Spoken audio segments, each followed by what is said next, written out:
PM पे आपका स्वागत है। आज हम लोग पढ़ेंगे मैथ के कुछ इंपॉर्टेंट क्वेश्चन। मतलब 4-5 टाइप के मैथ के क्वेश्चन देखेंगे और उसको लगाने के लिए सबसे आसान विधि का उपयोग किया जाएगा। वैसे तो मैं भी पूरी किताब अपने हिसाब से लगा लेता था, लेकिन जब मैं दूसरे का वीडियो या दूसरे की बुक या दूसरे का तरीका सीखा तब मुझे आभास हुआ कि नहीं, इसको लगाने के लिए और भी सरल विधि है जो हमारे टाइम को बहुत कम कर देती है। और टाइम अगर आपके पास है तो सिलेक्शन आपके पास है। तो आइए हम लोग पहला क्वेश्चन लगाते हैं। जैसा कि पहला क्वेश्चन है कि 40,320 को भाग देना है 8 से, फिर भाग देना है 9 से, फिर भाग देना है 10 से। ठीक है, अब इसको कैसे लगाएंगे? 40,320 है। अब इसको हम लोग गुणे में चेंज करेंगे, तो गुणे में चेंज करने के लिए संख्या को हम लोग पलट देते हैं। तो 1/8 हो गया। इसको भी गुणे में चेंज करेंगे तो 1/9 हो गया। इसको भी गुणे में चेंज करेंगे तो 1/10 हो गया। अब यहाँ पे 0 से 0 कट गया। ठीक है, जैसे कोई भी क्वेश्चन दे दे तो काटने पीटने में आप हिचकिचाना मत। आपका एग्जामिनर क्वेश्चन वही देता है जो आप सरल से सरल कट पीट जाए। ठीक है, ये नहीं कि आप हिचकिचाइए कि क्या 8 से ये कटेगा, क्या यह 9 से कटेगा, ऐसा बात नहीं है। आप बिना हिचकिचाए उसको काटिए पीटिए, जो आंसर आएगा देखा जाएगा। ठीक है, अब 8 से काटते हैं। 8 पंचे कितना हो गया? 40। उसके बाद 2 अंक लेंगे तो 0 बढ़ाएंगे और 8 चौक 32। फिर 9 से काटेंगे, 9 पचे 45, कितना बचा? 5 बचा। फिर 9 छक 54। तो हमारा कितना आया? 56 आया। ठीक है, अगर आपको वीडियो पसंद आए तो वीडियो को लाइक और चैनल को सब्सक्राइब जरूर करिएगा। अब दूसरा क्वेश्चन है कि 13 को कितनी बार जोड़ा जाए कि योगफल 104 हो जाए। ठीक है, 13 को हम लोग कितनी बार जोड़ें कि योगफल आपको 104 हो जाए। तो इस तरह के क्वेश्चन में आपको क्या लिखना है? संख्या ऊपर लिखना है और जिसको जोड़ना है उसको नीचे लिखना है, बस भाग दे देना है। तो संख्या कितना है? 104 हो जाए, 104 है और जिससे को जोड़ना है उसको नीचे लिख के भाग दे देना है। तो 13 का पहाड़ा कितना बार में जाता है? 8 बार में जाता है। 8 ही हमारा आंसर हुआ। मतलब 13 को 8 बार जोड़ा जाए तो योगफल क्या हो जाए? 104 हो जाए। तीसरा क्वेश्चन कह रहा है कि 366 में कितने से गुणा किया जाए कि संख्या 9150 हो जाए। ठीक है, तो हम लोग क्या करेंगे? 366 में मान लीजिए हम लोग x से गुणा कर दें तो हमारी संख्या कितनी हो जाए? 9150 हो जाए। ठीक है, अब x को यहीं पे रोक लीजिए। अब बाकी 366 अगर उधर गुणे में है तो इधर आके क्या हो जाएगी? भाग में हो जाएगी। जब बराबर इधर अगर भाग है तो उधर जाएगी तो गुणा में हो जाती है, अगर गुणा इधर में है तो उधर जाएगी तो भाग में हो जाएगी। अगर इधर प्लस में कोई संख्या है उधर जाएगी तो माइनस में हो जाती है, अगर इधर माइनस में है उधर जाएगी बराबर के उधर तो वो प्लस में हो जाएगी। इतना बात आप लोग ध्यान में रखिएगा। ठीक है, अब 366 एकम 366 और 366 का कितना बार जाएगा? 25 बार में जाएगा। ठीक है, 25 बार में हमारा आंसर हो जाएगा। तो x बराबर क्या हो गया? 25। 25 ही हमारा आंसर होगा। अगर आप ऐसे भी काट सकते हैं, अगर नहीं आपको आता है तो 366 पहले हम किससे काटेंगे? 2 से काट लीजिए। 2 एकम 2, 2 अट्ठे 16, 2 अट्ठे नहीं 2 3 6, 183 हो गया। 2 से इसको काटेंगे, 2 चौके 8, 2 पंचे 10, 2 सत्ते 14, 2 पंचे 10, कितना हो गया नीचे? 183 हो गया। ठीक है, फिर हम लोग किससे काटेंगे? 3 से काटेंगे। 3 छक 18, 3 एकम 3, मैंने बताया था काटने से मत डरिए। ठीक है, 3 एकम 3, 3 पचे 15 और कितना बचा? 3 दूना 6, 3 पचे 15, इधर आया 15, 25, इधर आया 61। अब 61 का पहाड़ा 2 बार में जाएगा, कितना हो जाएगा? 2 12। फिर कितना बचेगा? 30 बचेगा और इधर 5 है तो 5 है।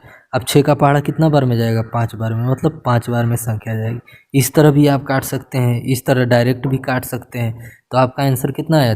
25 आया। चौथा क्वेश्चन है कि -2 में से -2 को घटाया जाए तो क्या प्राप्त होगा। ठीक है, जैसे कि -2 है, -2 में से घटाया जाए तो क्या प्राप्त होगा। ठीक है, तो इन दोनों को हम लोग को घटाना है। ठीक है, अब घटाएंगे। अब यहाँ पे देखिए माइनस है, यहाँ पे भी माइनस है, तो जब ब्रैकेट खुलेगा तो माइनस का गुणा अगर माइनस से हो जाएगा तो ये हो जाएगा प्लस। तो अब इसको देखिए, एक प्लस में है एक माइनस में है, तो 2 में से 2 जाएगा तो क्या हो जाएगा? 0 हो जाएगा। ठीक है, अगर चिन्ह आप नहीं जानते हैं तो यहाँ पे समझ लीजिए, अगर माइनस का गुणा माइनस से होगा तो आपका प्लस हो जाएगा। ठीक है, अगर माइनस का गुणा प्लस से होगा तो माइनस हो जाएगा। अब प्लस का गुणा माइनस से होगा तो माइनस हो जाएगा, अब प्लस का गुणा प्लस से होगा तो प्लस हो जाएगा। ठीक है, ये चिन्ह को याद रखिए, आगे काम होगा। देखिए यहाँ पे माइनस है, यहाँ पे माइनस है, तो जैसे कि मैंने माइनस का माइनस से गुणा किया तो क्या हो गया, प्लस हो गया। इसी तरह मैंने यहाँ पे माइनस माइनस करके हम लोग प्लस लगा दिए। ठीक है, तो 2 में से 2 गया तो कितना हो गया, 0 हो गया, जो कि आपका आंसर हुआ। अब पांचवा क्वेश्चन है कि 122 पे घात 173 के गुणनफल में एकांक अंक मतलब इकाई का अंक क्या होगा। ठीक है, जब किसी पे कोई संख्या घात लगी हो और उसमें इकाई का अंक पूछे तो हम लोग क्या करते हैं, संख्या का पहला अंक 2 और घात का 2 अंक उस पे लगाते हैं। ठीक है, अब क्या करेंगे, जो घात है उसको हम लोग 4 से भाग देंगे और जो शेषफल आएगा उस संख्या पे हम लोग लगा देंगे। ठीक है, अब 4 से इसको भाग दिए, 4 एकम 4, 3 बचा, चरवट 32, तो कितना शेषफल बचा, 1 बचा, तो 2 पे हम शेषफल क्या लगा देंगे, 1 लगा देंगे। तो 2 को अगर एक बार गुणा करेंगे तो 2 ही आएगा। बाई चांस कभी ये होगा कि घात को अगर आप 4 से भाग देंगे तो शेषफल 0 आ जाएगा, तो अब आप क्या घात लगाएंगे, तब अगर शेषफल 0 आता है तो उस संख्या पे आप जो है घात 4 लगाएंगे। जब शेषफल हमारा 0 आएगा तो संख्या पे घात लगाएंगे क्या, 4 लगाएंगे। अगर शेषफल कोई संख्या आती है तो उस संख्या पे उसका घात लगा देंगे। जैसे कि यहाँ पे 1 शेषफल बचा था तो संख्या पे आप 1 घात लगा दिए, तो वो आपका आंसर हो। बाई चांस मान लीजिए यहाँ पे 2 पे घात दे दे 20, तो अब घात को अगर आप 4 से भाग देंगे तो शेषफल क्या आएगा, 0, तो 0 नहीं लगाना है संख्या पे, तो घात उस संख्या पे क्या लगाना है, घात 4 लगाना है। ठीक है, उसके बाद उसको 4 बार गुणा कर देंगे, जो इकाई का अंक होगा वही आपका आंसर होगा। अब छठवां क्वेश्चन है कि 124 पे घात 372 प्लस 124 पे घात 373 के योग में एकांक अंक मतलब इकाई का अंक कौन सा है, वो हमको बताना है। तो मैंने बताया था संख्या का एक अंक 4 है तो 4 लिख दीजिए, और घात का लास्ट का 2 अंक उसको आप लिख दीजिए। ठीक है, फिर प्लस है प्लस लिख दिए, फिर संख्या का एक अंक लिख दिए, फिर पावर का अंत का 2 अंक रख दिए। ठीक है, अब घात को आपको 4 से भाग देना है, तो यहाँ पे 4 है, अब जब 4 से इसको भाग देंगे तो 4 एकम 4, 3 बचा, चरवट 32, मतलब घात आपका 0 आया। जब घात मतलब शेषफल जब आपका 0 आएगा तो घात आप क्या लगाएंगे, 4 लगाएंगे। जब शेषफल 0 आएगा तो घात क्या लगाएंगे, 4 लगाएंगे, 4 लगा दिए। अब 4 से इसको भाग देंगे तो 4 एकम 4, 3 बचा, चरवट 32, इसमें घात क्या बचा, एक शेषफल क्या बचा, 1 बचा, तो शेषफल को आप लिख देंगे। ठीक है, अब 4 को 4 बार गुणा करेंगे तो कितना आएगा, 216 आएगा। 4 को एक बार गुणा करेंगे तो 4 आएगा। इसका एक अंक क्या है, 6 है, और इसका एक अंक क्या है, 4 है। 6 4 कितना हुआ, 10 हुआ, और इसका लास्ट का एक अंक क्या है, 0, तो इकाई का अंक क्या आपका आ गया, 0 आ गया, जो कि आपका आंसर हुआ। सातवां क्वेश्चन है कि दो संख्याओं का योगफल 8 तथा गुणनफल 15 है तो उनके व्युत्क्रमों का योगफल होगा। ठीक है, कह रहे दो संख्याएं हैं जिनका गुणनफल योगफल कितना है 8 और उनका गुणनफल कितना है 15, तो उनके व्युत्क्रमों का योगफल पूछ रहा है। व्युत्क्रमों का योगफल ज्ञात करने के लिए मैं 2 तरीका बताऊंगा, एक कंसेप्ट विधि से, एक डायरेक्ट विधि से। जो आपको अच्छा लगे उससे आप लगाइएगा। ठीक है, जैसे दो संख्या का मतलब मान लीजिए एक संख्या x और दूसरी संख्या y मान लेते हैं, दोनों का योग करेंगे तो कितना हो जाएगा, 8 हो जाएगा। और कह रहे हैं इनका गुणनफल मतलब x और y का गुणनफल करेंगे तो कितना हो जाएगा, 15 हो जाएगा। इतना बात क्लियर हुआ। अब कह रहे हैं इनके व्युत्क्रमों का योगफल। ठीक है, जैसे अगर x का हम व्युत्क्रम करेंगे तो 1/x हो जाएगा, और y का व्युत्क्रम मतलब होता है उल्टा, y का उल्टा करेंगे तो 1/y हो जाएगा। अब व्युत्क्रम का योग मतलब दोनों को आपको जोड़ना है।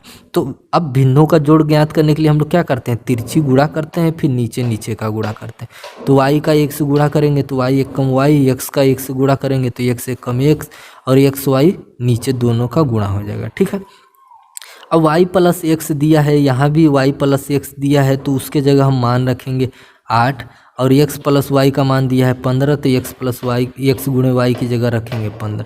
यही आपका आंसर हो जाएगा।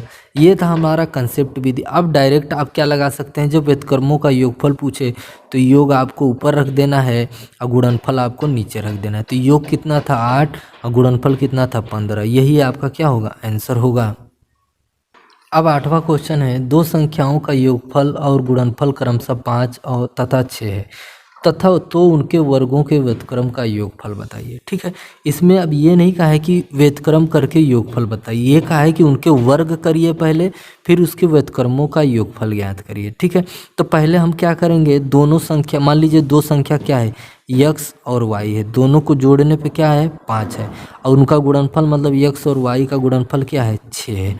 अब इसके कहने क्वेश्चन में क्या कहा है कि उनका मतलब उनके वर्ग करिए फिर व्युत्क्रम करिए, मतलब x का पहले स्क्वायर करिए और y का स्क्वायर करिए, फिर इनका व्युत्क्रम करिए इस तरह, फिर उसके बाद इनका योग ज्ञात करें, इस तरह आपको बताना है। ठीक है, तो सबसे पहले हम इसमें ऐसी दो संख्याएं ढूंढेंगे कि जिनको जोड़ने पे 5 आए और जिनको गुणा करने पे 6 आए। तो हमारा कौन सी संख्या है 3 और 2, 3 और 2 को जोड़ेंगे तो 5 आएगा, 3 और 2 को गुणा करेंगे तो 6 आ जाएगा। देखिए एग्जामिनर आपको ऐसा ही सवाल देगा और ऐसा ही नंबर देगा कि आप आसानी से निकाल सकें। ठीक है, वो लेवल आपका निर्भर करता है कि आप कौन सा पेपर दे रहे हैं। अगर हाई स्नातक लेवल पे दे रहे हैं तो थोड़ा हाई, सेकेंड ईयर लेवल पे दे रहे हैं थोड़ा सा कम लो पे देगा, और अगर 10वीं पे दे रहे हैं तो थोड़ा और कम देगा। ठीक है, वो तो आपके निर्भर करता है कि आप कौन सा लेवल पे पेपर दे रहे हैं। तो हमारा पता हो गया कि x बराबर अगर हम 3 रखें और y बराबर 2 रखें तो हमारा उत्तर मतलब सर्टिफाई कर रहा है। तो x की जगह हम रखेंगे तो 3 का स्क्वायर करेंगे तो 9 हो जाएगा, और y की जगह रखेंगे तो 2, तो 2 का स्क्वायर करेंगे तो 4 हो जाएगा। ठीक है, इसको ज़रूरी नहीं 3, y का मान 3 भी मान सकते हैं, x का मान 2 भी मान सकते हैं, उस पर आंसर पे कोई प्रभाव नहीं पड़ेगा। ठीक है, अब क्या करेंगे 1/9 रखेंगे, 1/4 रखेंगे, फिर वही तिरछी गुणा, फिर नीचे नीचे का गुणा, फिर 4 का इससे गुणा होगा तो 4 हो जाएगा, और 9 का इससे गुणा होगा तो 9 हो जाएगा, और 9 चौक कितना हो जाएगा 36 हो जाएगा, और 9 4 कितना होता है 13, और नीचे क्या है 36। यही आपका आंसर हो गया। तो वीडियो अगर आपको अच्छी लगे तो लाइक करके ही जाइएगा, चैनल को सब्सक्राइब करना न भूलिएगा।